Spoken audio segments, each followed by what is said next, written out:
Welcome to TSAT.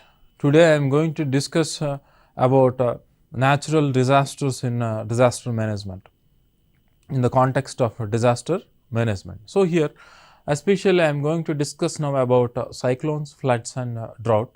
So, in this context we need to know what a cyclone is. So, in the case of a cyclone is generally originated in the ocean. So, this is basically generated because of a low pressure. So, this low pressure is created or generated because of a high heat. So, because of this high heat, what happens is has been shown in the picture to you.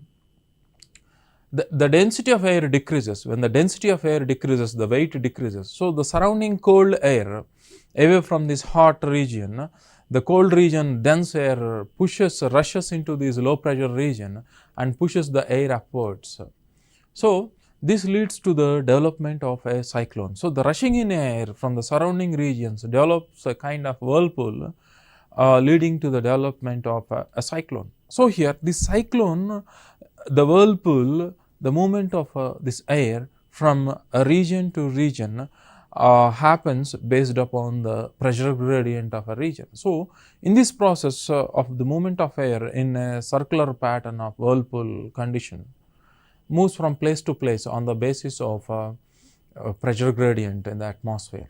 So, in this process, one of the basic fundamental factor as far as the origin of the cyclone is considered, always a cyclone originates in the ocean where there is a highly heated region. So, in this process, this whirlpool which is being developed by the pooling up of water, what happens is by the pooling up of water, what happens is by the pooling up of air to the low pressure region, gradually what happens is the air turns into a kind of whirlpool, and this whirlpool kind of air vortex moves to the low pressure direction. So, in this process what happens is this whirlpool moves from place to place on the basis of low pressure direction towards the land. In this process what happens is the wind velocities, when they are increasing based upon the pressure gradient, the more the pressure gradient, more is the velocity of the wind. In this process, when the whirlpool is moving towards the land, what happens is there will be a kind of friction developed between the air and the ocean. In this process, the water is being rushed towards the coast, leading to a condition known as storm surge. Storm surge happens at a localized place where the cyclone travels from the ocean to the land. So, in this process what happens is the water will be rushed into the land, inundating the region at the point where the cyclone crosses from land to ocean. In this process, the inundation at that point of storm surge will be more and the destruction will be maximum, because the water here being accumulated is because of storm surge and because of precipitation. So, the rest of the region apart from this whirlpool is being inundated because of the precipitation being caused by the cyclone and the wind velocities.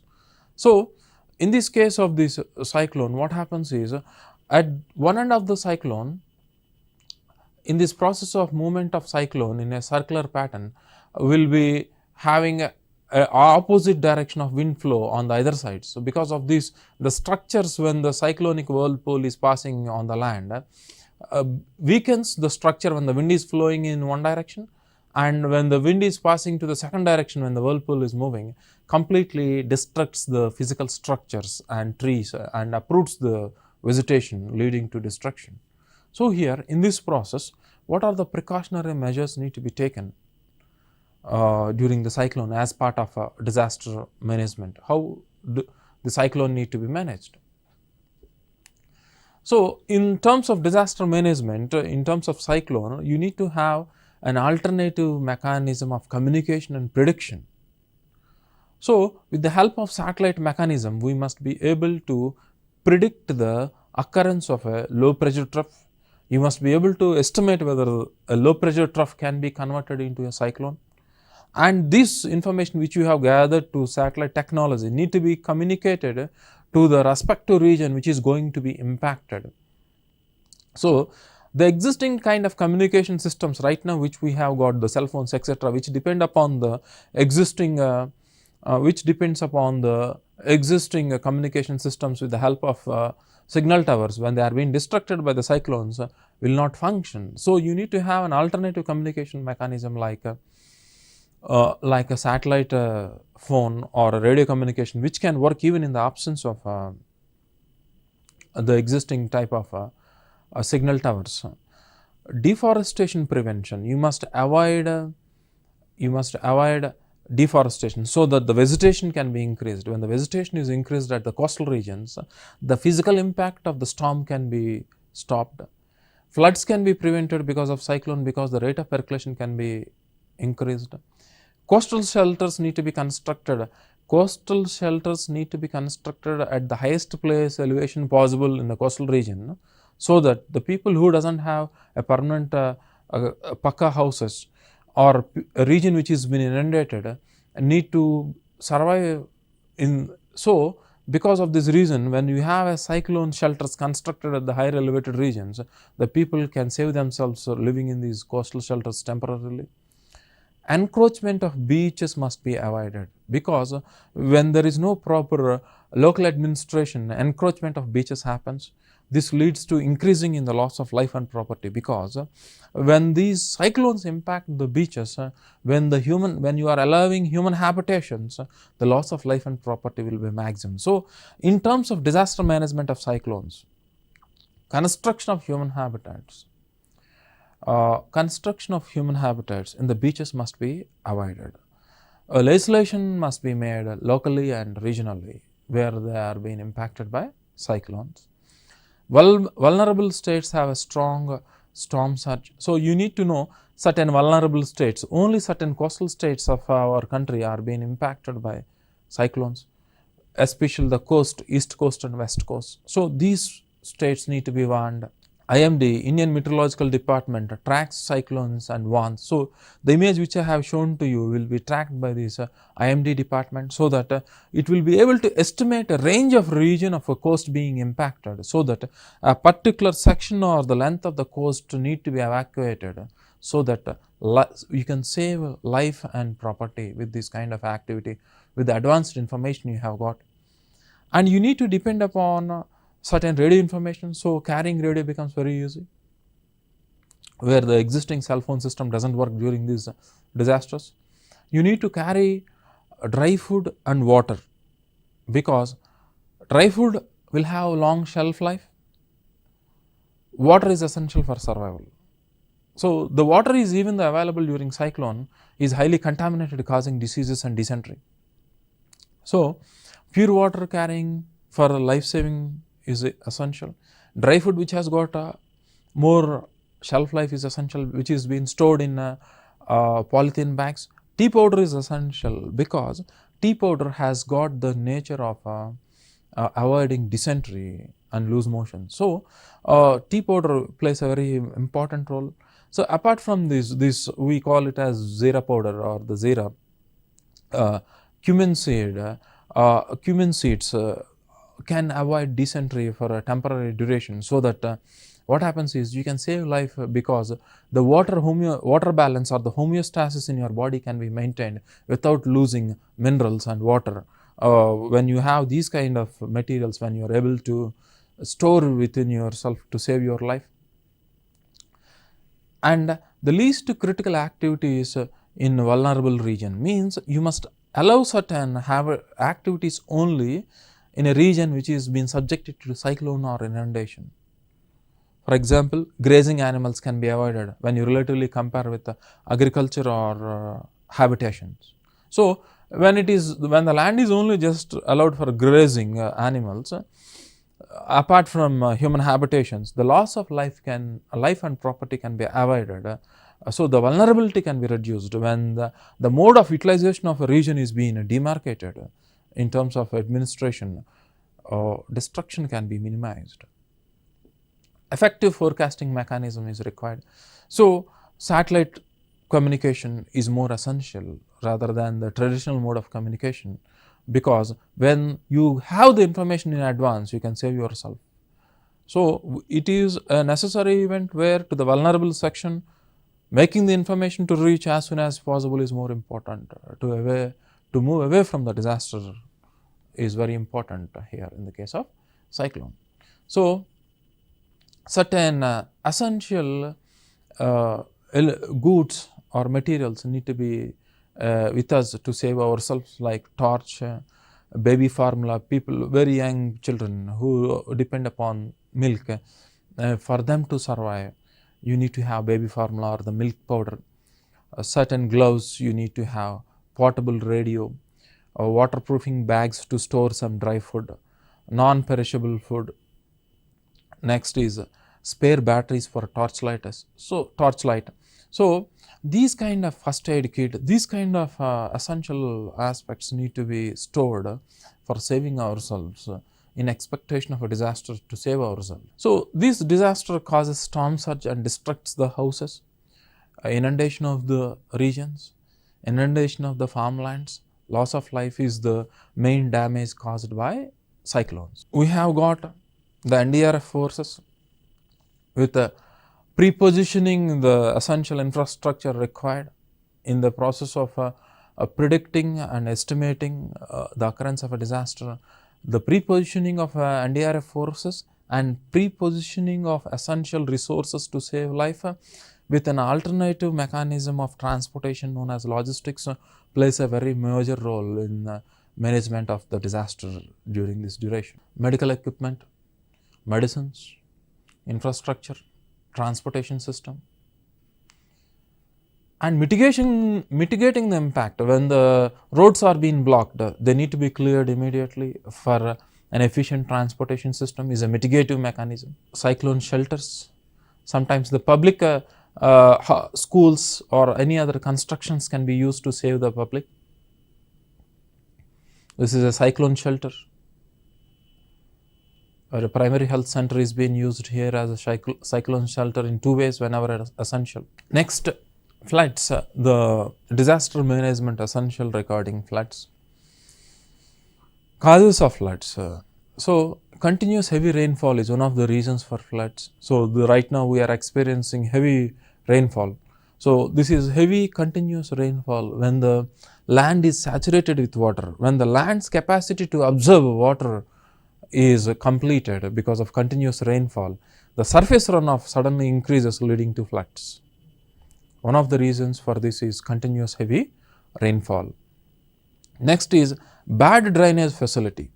Drainage here implies that the way the water flows in terms of natural streams and rivers, and apart from the sewage, both drainage mechanisms in terms of natural water flow and second in terms of the sewage, when they are being maintained improperly, leads to floods. So for example, in the case of natural drainage mechanism, when we have got human habitations into the floodplains and the banks of the river and the banks of these different tributaries, what happens is when there is heavy downpour because of the cloud burst, when the precipitation is more than the volume of the river channel, it leads to overflowing of the river, leading to flooding.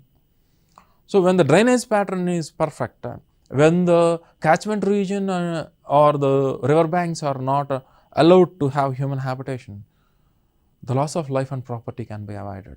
So having a better vegetation maintains a good drainage pattern, holds the precipitated water better.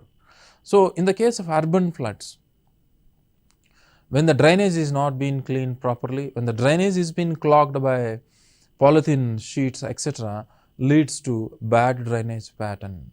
Blockage by landslides. So what happens is, in the river valleys, what happens is when there is a landslide, the river is being blocked by an iceberg or a rock or a landslide, acting as a temporary dam. So when the water being accumulated weight gradually increases because of the landslide, when the landslide blocks strength is less than the increasing weight of the water being logged at the backside, suddenly the rock breaks and leading to flash floods. So, one of the reasons for flash floods is blocking of the river channel. The second reason for flash floods is cloud bursts. Cloud bursts happen because of a type of cloud formation known as cumulonimbus clouds.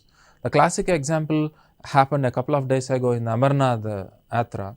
For example, is because of a cloud burst happened leading to destruction and death of many people in the valley.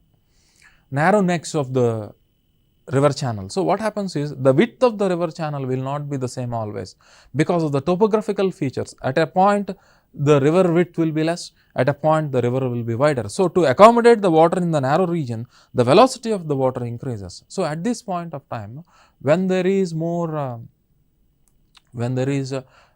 precipitation and flash floods and cloud bursts, there are narrow necks leads to a fast moving of water leading to flooding of the region.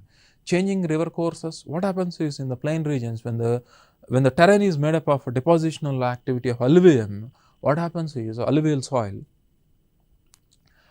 the course of the river changes because of increasing the energy of the river, because of increasing in the volume of the river, leading to spreading of the river to new regions into the human habitation in the river bank zones. Destruction of mangrove forest and deforestation is one of the reasons for floods because they prevent weathering and erosion. Rapid urbanization. So, because of the fast increasing in urbanization and when the sewage is not in accordance with the increasing in the density of population, what happens is whenever it precipitates, the volume of the drain will be smaller than the precipitated water and the water usage because of the increasing in the population leading to clogging, leading to flooding. These are the different causes of floods. So, floods are being classified as the riverine floods, coastal floods, urban floods and flash floods. Riverine floods because when the precipitation is more than the capacity of the volume of the river channel, might be because of a cloud burst or because of the formation of a temporary dams because of landslides. Coastal floods because of heavy rainfall, a cyclone or storm surge. Storm surge is dragging of the ocean waters into the coastal regions because of the frictional force of the velocity of the wind during cyclones. Flash floods because of cloud bursts. So, another reason for the floods is 75% of the rainfall in our country happens within 3 months of the monsoon season, because of which the percolation rate reduces because of heavy precipitation. 12% of land in our country is prone to flood. 1/5 of the deaths of floods are happening in India, which is a very alarming rate in India. So, there are certain benefits of floods. So, what are the different benefits of floods? We have got different benefits of floods. So, soil fertility increases because of the weathering and erosion from the higher elevated regions. The lower elevated regions gets accumulated with the different sediments containing minerals and fertilizers naturally available. So, the fertility of the soil increases because of the collection and deposition of different minerals from different regions. Rise in the groundwater level is an advantage, promotes plant growth is an advantage because of the availability of water later. Biodiversity in swamps, because of more increasing in the availability of water, the different aquatic environments, swamps, wet zones, what happens is the biodiversity increases because of the availability of water in terms of plants and animal life. This is another advantage of floods. So, in this process, in the terms of mains especially, whether it is a flood prone region or a cyclone prone region or a drought prone region, drawing a map to the quarter of your page is very much important, mentioning the regions which are being subjected to the specific disaster. So, for example, the map which is being depicted to you is a flood prone region, identifying the different regions of your country which are being subjected to floods. So, for example, here the map here, the red mark being demarcated in the Indo-Gangetic plain region by the Ganges river system, the Yamuna and the Ganges in the Gangetic plain region have got more inundation because of flood. In the Assam, in the Brahmaputra basin has got a region which is inundated. At the same time, in the West Bengal region, in the Bengal region by these Hooghly and the Ganga river systems, in the Orissa coastal region, in the Andhra Pradesh coastal regions have been demarcated apart from the Gujarat coastal regions. Depicting the region thematically with a map is very much important apart from description. For example, another map I like to show you. For example, this is a map showing you a drought prone region. Apart from this, so in the same way, this is a map which is depicting a region which is being subjected to inundation because of floods. In the same way, for example, a map need to be depicted the coastal regions or the regions which are being more subjected to cyclones. So you need to draw a map and demarcate a region which is being subjected to inundation. So for example, now I will be discussing you regarding drought. So in the same way, for the purpose of drought, you need to draw a rough sketch of India map, and you need to mention the regions which are being subjected to drought. For example, see this, an arid region means a desert region where the impact of drought is more. So this is the rain shadow region in the eastern side of the Western Ghats which is experiencing drought.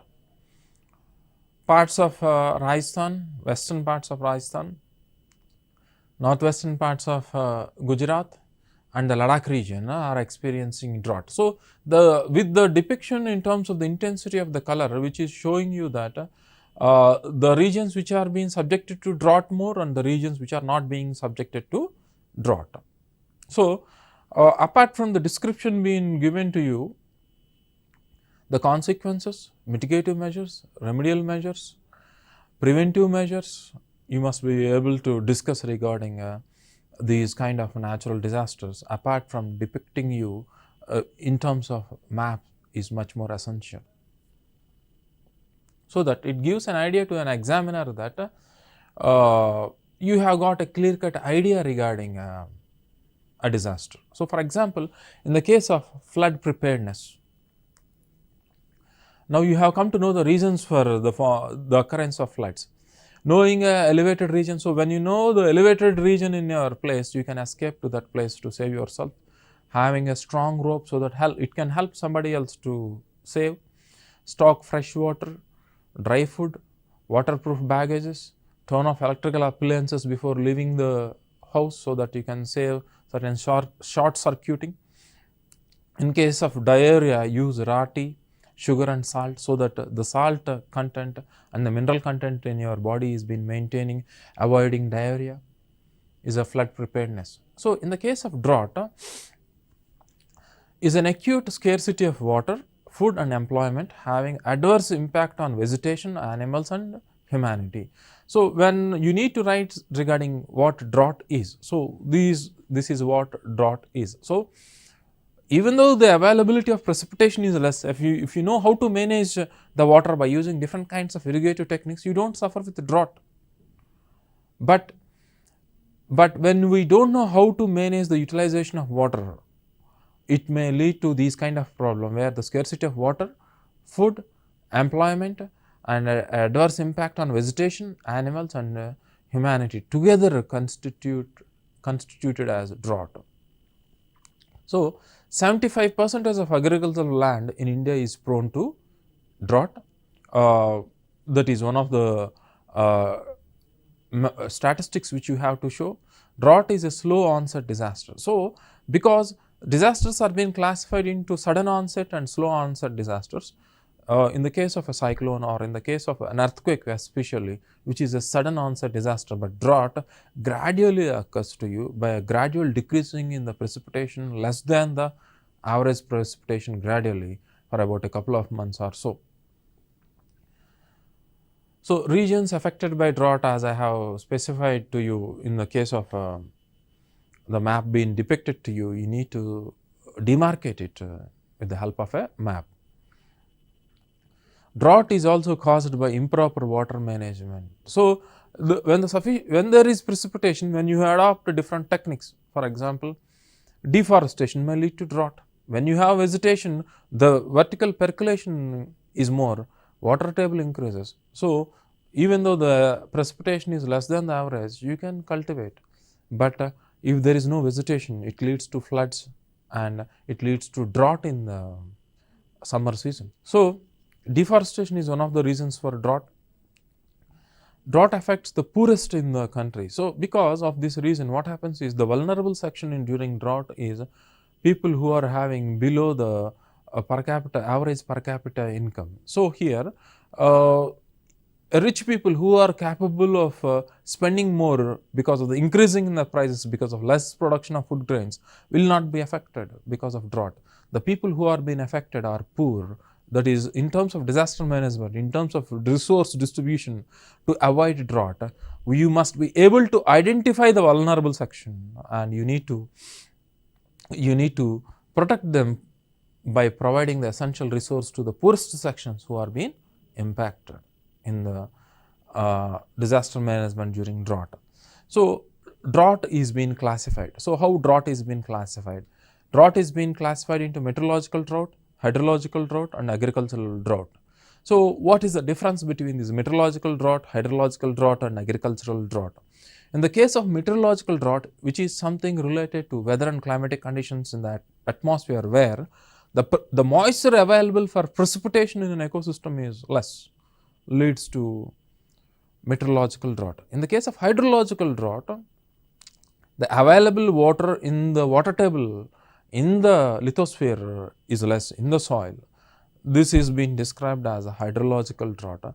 Agricultural drought is a kind of drought irrespective of the conditions when the water available is not being supplied for irrigation is known as agricultural drought. Even though there is less precipitation than the average, when you have got an agricultural mechanism of management of water through sprinklers or drip irrigation or mulching, mulching is a mechanism of adding a kind of organic composition like dairy waste, domestic waste, a coir in the soil, helping in the organic content in the soil, helping in storing the moisture more for a longer duration is a practice of agriculture.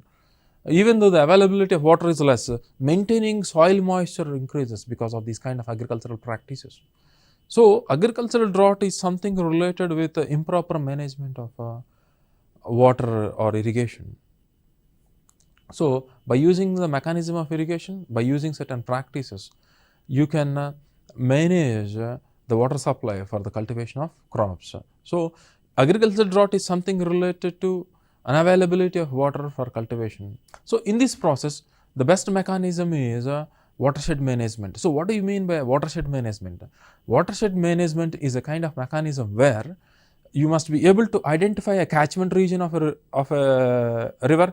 Catchment region of a river is a topographical region in the higher elevated region where the slope gradient is responsible for collecting the precipitated water which flows into the river channel.